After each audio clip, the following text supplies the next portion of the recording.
Okay, Vlad. Um, this is pretty much the deck setup for Keyforge. Um, I have my creatures out here, a couple of artifacts, my draw deck. This is the discard pile. These are the three houses I can play. Oh shoot, I forgot. There's there's archive. I love this little token, this archive token. It's so awesome because now when I look at my board, I know what this card is over here for. It's archived. So good job on that. Okay, so I wanted to show you how I use your chain tokens. Okay, so I'm sorry about the glare. So basically what's going on is this. I have used a card on my opponent to wipe his board, which means that he has lost all his creatures or lost all his artifacts. But as a result of that, I've gained 8 chains. So what I do with the chain tokens that you made is this.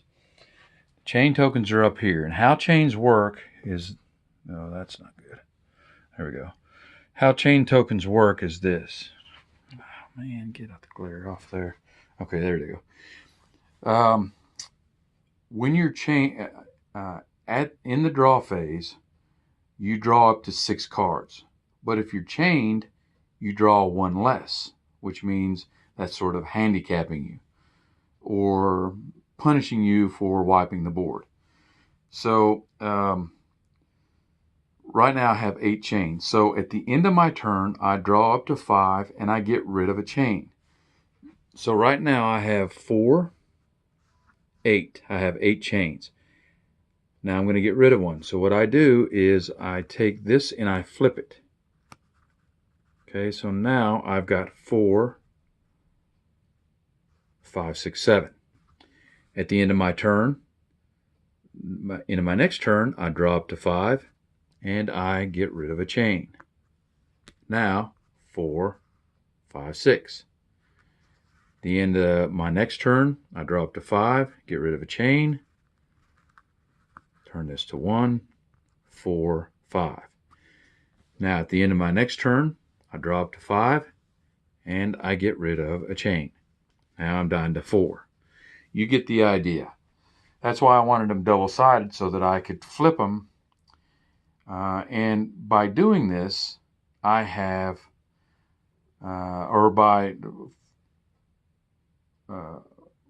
I ordered the chains from you, I got enough to equal 24 chains.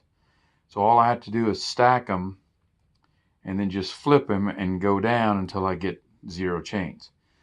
Now, that's 8 tokens versus 12 tokens that you suggested that you put a number on each token. Now, the bad thing about that is that if you do happen to have 24 tokens or 24 chains, then you're going to have a lot of tokens out here. And you don't really want that when you're playing the game. You want as little as the smallest amount of tokens out on the board as you can. And another thing too is when I talk to you about storage. Okay, so what I use to store my tokens is this little box here. Okay, so the box holds all the tokens that I'm buying from you, right? Okay, so you see how those tokens easily fit, right? Now, what this box is you can get these at like Lowe's or Home Depot. And have you ever seen those kits? They're picture hanging kits. They have the little picture hanging hooks and the nails. Well, that's what this kit is. So what I do is I buy this kit, I remove all the nails and the hooks, and I use them for tokens. But I only want to carry one of these cases. So each compartment holds a different token. Like this one will hold amber tokens. This will hold +1 or plus tokens that increase your power tokens, tokens that stun tokens, damage tokens. If I have to use 2 of these compartments for all these stun tokens, which in the game is not really a major mechanic, then I'll have to carry 2 of these, and I don't want to do that. So that's why I'm saying the least amount of tokens that you can get away with to play this game is better. So if you offer tokens with 1 and a 2 and a 3 and a 4, or you can do 1, 2, 3, 5 if you want, it would be a lot better, because that's